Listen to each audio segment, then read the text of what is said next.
All right, with your paper side to side, you are going to take the left-hand side of the paper, bring it to the right-hand side of the paper, line up the edges and crease. So now you just created a book.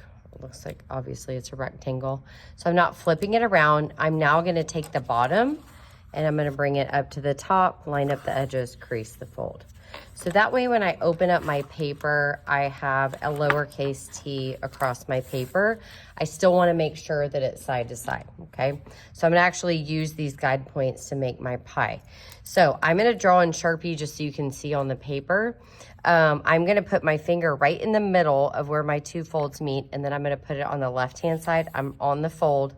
I'm gonna find that midpoint and I'm gonna make a dot. Then I'm gonna come to the middle again. I'm gonna come to the right-hand side. I'm gonna find the middle point and I'm gonna make a dot.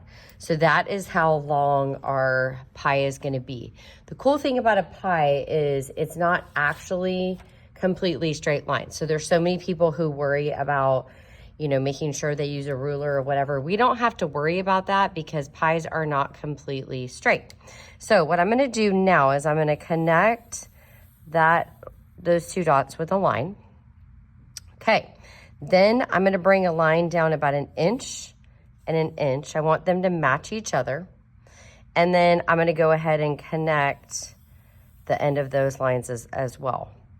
Okay, we're gonna come back to that part in just a minute. So now I'm gonna come up to the triangle of my pie, or the top right corner of my pie, and I am going to make a triangle, but I don't wanna bring it all the way so it lines up right here. I wanna stop that line, and then I'm gonna go ahead and connect it with a curved line. Now I'm going to create some depth to my pie. So I'm gonna turn this into a skinny rectangle here.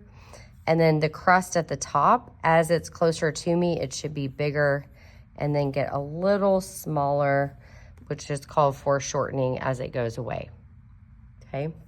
Then on the very bottom, I'm gonna do that little thin layer of crust at the very bottom of my pie. And now I have my pie finished. Now, I need to do some whipped cream. So the whipped cream is very easy.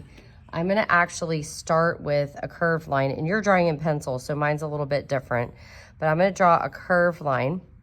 And then as I go up, I'm gonna kind of layer on some curved lines. And then once I get to the very top, I'm gonna put on the little scoop on the very top. And then I can add a couple more lines just for a little bit of shine on there. And we'll figure that out later when we do our shadowing, to make it look like an actual dollop of whipped cream that looks 3D.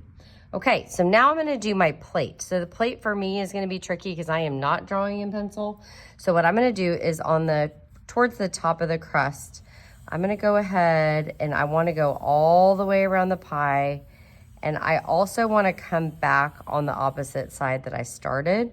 So I'm basically just making a long oval, which I did pretty good, yay me. And then I'm gonna make a little bit of space. As I get to the bottom, I want it to be a little bit wider as I'm following. So I'm doing a parallel line, but in the back, I want it to be a little bit shorter because that also is called foreshortening. And then we'll come back to that later on. Okay, now above the pie, and I wanna do this right above the pie. I don't wanna do this towards the top. I'm gonna do the line for the table. So I'm gonna do a line that comes across,